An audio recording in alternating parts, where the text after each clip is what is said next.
Hello friends, welcome to iExamB. I am Sushil Ragade, ex-manager Reserve Bank of India, and at iExamB we are making our content 50% faster so that you can save your 33% time which you will use in your revision. आज हम एक बहुत ही एक serious और important topic लेके आए हैं। मैंने काफ़ी ग्रुप्स में ये डिस्कशन देखा है, स्टूडेंट्स करते हैं और बच्चों ने मुझे भी पूछा है कि सर ये एक्यूरेसी को कोई अलग एडवांटेज मिलता है या नहीं मिलता है, इसमें क्या इम्पोर्टेंट है, एक्यूरेसी इम्पोर्टेंट है, स्पीड इम्पोर्टेंट है, वो सारा हम यहाँ पे डिस्कस करेंगे।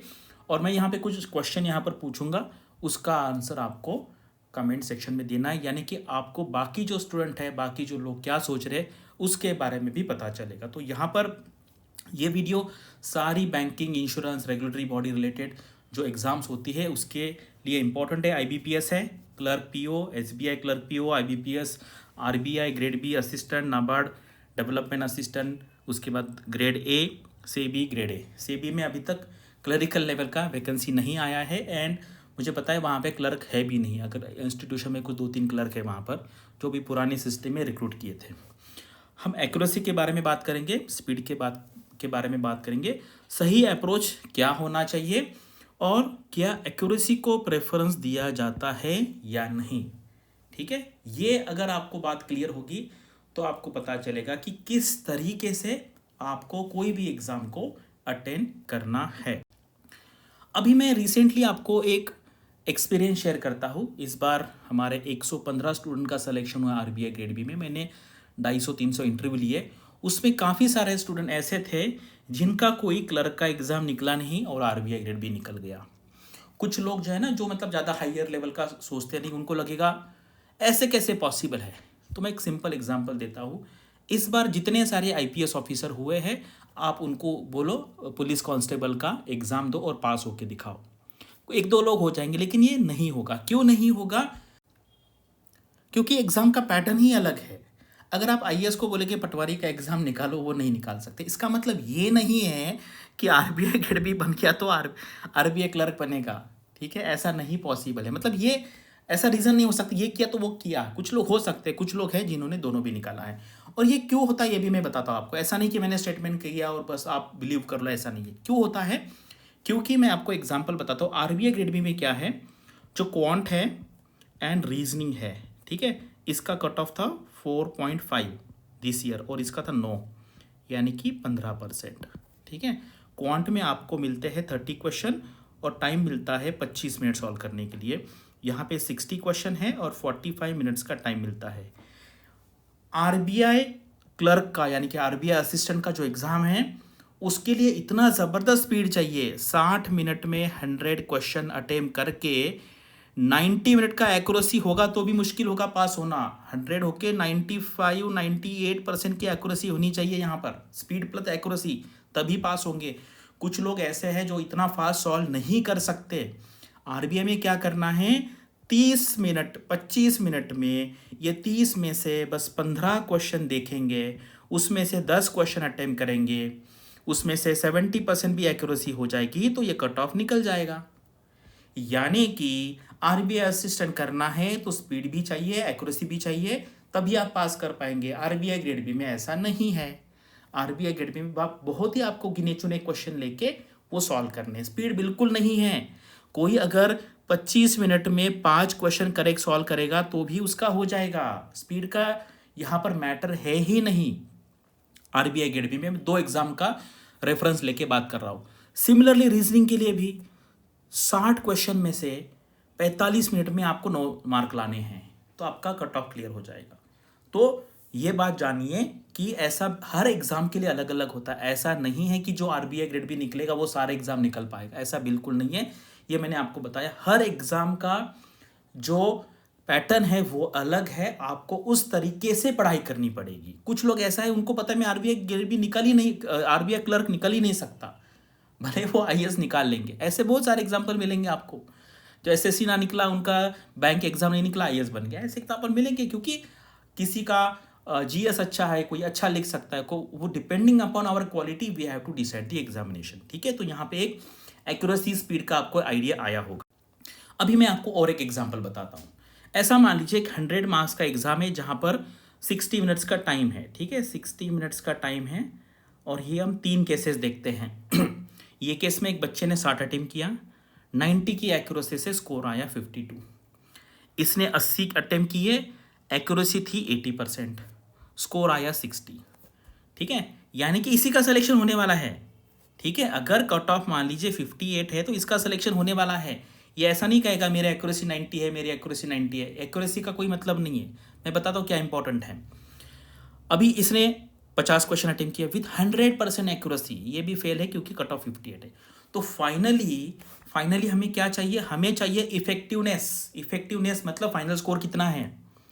अगर कट ऑफ 58 है तो मुझे 58.25 से ज़्यादा मार्क चाहिए, बस। फिर वो आप एक्यूरेसी से लाओ या स्पीड से लाओ। ठीक है, कि स्पीड यानी कि जिसने ज़्यादा क्वेश्चन अटेम्प्ट किए, 100 में से 100 अटेम्प्ट किए, एक्यूरेसी 70%। ठीक है, 100 में से 70 करेक्ट है। ठीक है, यानी कि 70 माइनस ये हो गया 7.5 30 के लिए, तो ये हो गया 62.5, पास हो गया ये 70 के एक्यूरेसी पे। तो आप और देखो, जिसका मार्क ज़्यादा है उसी का सिलेक्शन होगा, कट ऑफ से ज़्यादा चाहिए आपको। ठीक है, बहुत बार मैंने देखा है ना, कुछ लोग नहीं सर मेरी एक्यूरेसी होगी ना मुझे प्रेफरेंस मिलेगा। कोई प्रेफरेंस नहीं मिलने वाला है। आपका एम एक ही होना चाहिए, क्या? कट ऑफ से ज़्यादा मार्क लाओ, एक्यूरेसी भले कितनी भी हो। ठीक है, एक मिनिमम एक्यूरेसी तो आपको मेंटेन करनी पड़ेगी। कभी भी क्या है ना, जैसे मैंने देखा कि बहुत बार एग्जाम में, मैं आपको एग्जांपल देता हूँ। जैसे ये मैंने अभी आपको एक्सप्लेन किया आरबीआई असिस्टेंट का और आरबीआई गेडबी का लॉजिक एक्सप्लेन किया। अभी क्या होता है ना, बहुत एक बार एग्जाम में क्या है ना, जैसे मान लीजिए 100 क्वेश्चन है, एक स्टूडेंट है 40 ही क्वेश्चन अटेम्प्ट करता है, ठीक है, 60 छोड़ देता है। तो ये बच्चा पहले ही फेल है। ये पहले ही फेल है। 40 क्वेश्चन अटेम्प्ट करेंगे 100 केस में तो पहले ही फेल है, भले उसका 100 एक्यूरेसी क्यों ना हो। तो मुझे क्या करना पड़ेगा? मुझे यहाँ पर कुछ ना कुछ लगा के अटेम्प्ट तो करना पड़ेगा ना ज़्यादा। तो मैं क्या करूँगा, 60 में से देखूंगा ऐसे कितने क्वेश्चन हैं जहाँ पर मुझे 2 क्वेश्चन में डाउट है। मान लीजिए ऐसे 12 क्वेश्चन है जहाँ पर मुझे 2 क्वेश्चन में डाउट है, ये 2 वाले डाउट। मान लीजिए 15 क्वेश्चन ऐसे जहाँ पे मुझे 3 में डाउट है। ठीक है, और 20 क्वेश्चन ऐसे हैं जहाँ पर मुझे 4 में डाउट है। अभी हम प्रोबेबिलिटी लगा लेते हैं। प्रोबेबिलिटी है यहाँ पे करेक्ट आने की 1/2, हियर 1/3, ये 1/4, यानी कि यहाँ पर 6 बराबर आ जाएंगे, 6 गलत आएंगे, यानी कि स्कोर आएगा 4.5। यहाँ पर करेक्ट आएंगे 1/3 प्रोबेबिलिटी है तो 5, और 10 के कितने जाएंगे 2.5, तो स्कोर आ गया 2.5। यहाँ पर देखते हैं, यहाँ पर क्या होगा, 5 क्वेश्चन सही आ जाएंगे 1/4 एक्यूरेसी से, और 15 गलत होंगे। 15 गलत यानी कि 3.75, यानी कि 1.25 का फायदा।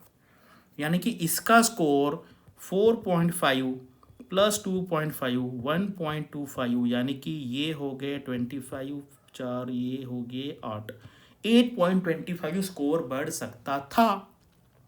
करेक्ट है, 8.25 स्कोर बढ़ सकता था। इस केस में भी पॉजिटिव स्कोर आएगा। 1.25 मार्क्स बहुत होते हैं।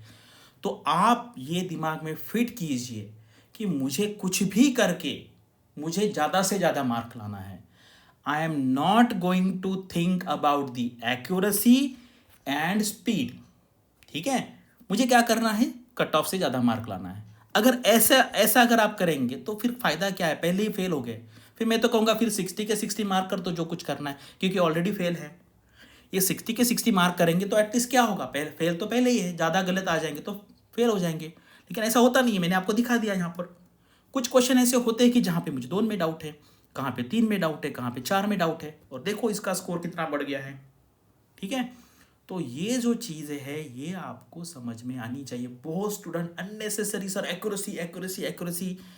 अगर किसी का कट ऑफ है 51.5, किसी को 51.75 मार्क है और किसी को 51.25 मार्क है, तो इसी का सिलेक्शन होने वाला है। भले इसकी एक्यूरेसी 70% हो और इसकी एक्यूरेसी 95% हो, एक्यूरेसी का कोई लेना देना नहीं है। फाइनली उसको कहते हैं इफेक्टिवनेस। इफेक्टिवनेस का मतलब है फाइनल, हमारे कॉम्पिटिटिव एग्जाम के कंटेक्स्ट में फाइनल स्कोर ज़्यादा आना चाहिए। यानी कि आपको इस वीडियो से क्या सबक सीखना है? एक्यूरेसी ठीक है, फाइनल क्या करना है? स्कोर ज़्यादा लाना है, ठीक है? स्कोर आपको ज़्यादा लाना है, फिर आप एक्यूरेसी एंड स्पीड का कैलकुलेशन आपको कैसे एडजस्ट करना है कर लो। लेकिन आप सिर्फ ऐसा कहेंगे कि सिर्फ एक्यूरेसी को इंपॉर्टेंस है, तो वो बिल्कुल नहीं है। तो आप ये बात समझ लो, अल्टीमेटली मेरा जो स्कोर है वो कट ऑफ से ज़्यादा आना चाहिए, भले मेरी जो एक्यूरेसी है वो 70% भी क्यों ना, ठीक है? तो ये मैंने आपको बता दिया है। अभी right now if you are preparing for RBI grade B examination, तो ये जो प्लान है डाउनलोड कीजिए और इसको प्लान को स्टडी कीजिए और देखिए कि क्या क्या आपको पढ़ाई करनी है अगले 4-5 महीने में। उससे आपको आइडिया आ जाएगा कि you will get a path how and what you have to prepare to become RBI grade B officer.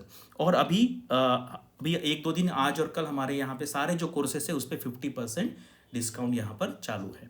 तो आपका क्या कहना है, आपका क्या सोच है, वो मुझे डिस्क्रिप्शन में बताइए। कि जो एक्यूरेसी करते रहते ना, उसका कोई मीनिंग नहीं है अगर आपका स्कोर कट ऑफ से ज़्यादा नहीं होता है ज़्यादा, ठीक है? अल्टीमेटली एम क्या है? कट ऑफ से ज़्यादा स्कोर। और आरबीआई जैसे एग्जाम में, आरबीआई असिस्टेंट जैसे एग्जाम में अगर आपकी स्पीड ही नहीं है, 90 तक अटेम्प्ट होते हैं तो आप पास ही नहीं होंगे, क्योंकि वहाँ पे कट ऑफ होता है 96, 97, 95। इसका मतलब है आपको सारे क्वेश्चन अटेम्प्ट करने हैं विद 97-98% एक्यूरेसी, यानी कि वहाँ पे 2-3 क्वेश्चन गलत होने की चांस है, अदरवाइज गया। और आरबीआई गेट बी एग्जाम देखेंगे, वहां पर बहुत टाइम है, बिल्कुल स्पीड का इशू ही है नहीं। 25 मिनट में 5 क्वेश्चन निकाल दो जहां पे आपको अच्छा लगेगा। यार 25 में 15 निकाल लो, 50% एक्यूरेसी होगी तो भी चलेगी उसमें। लेकिन क्या है, स्कोर हमारा 4 से 5 से ज़्यादा ऊपर आना चाहिए, तो ये आप पास होगे। तो ये डायनामिक जब तक आपको पता नहीं चलेगा, अदरवाइज आप उसी चक्कर में फंसे रहेंगे, एक्यूरेसी के चक्कर में। एक्यूरेसी का कोई इंपॉर्टेंस नहीं है, provided your score is above the cut off. जो लोग एक्यूरेसी लेके बैठते हैं वो बोलते हैं मैंने 4 ही अटेम्प्ट की एग्जाम में 20 में से 100% एक्यूरेसी, इसका कोई मतलब नहीं है। जो सॉफ्टवेयर है उसको एक्यूरेसी समझ में नहीं आती, उसको बस देखना है आपका स्कोर कितना है। 50 कट ऑफ है तो 50 के ऊपर जितने लोग हैं सबको ले लो, एक्यूरेसी मैटर ही नहीं है, accuracy is not the concern, ठीक है?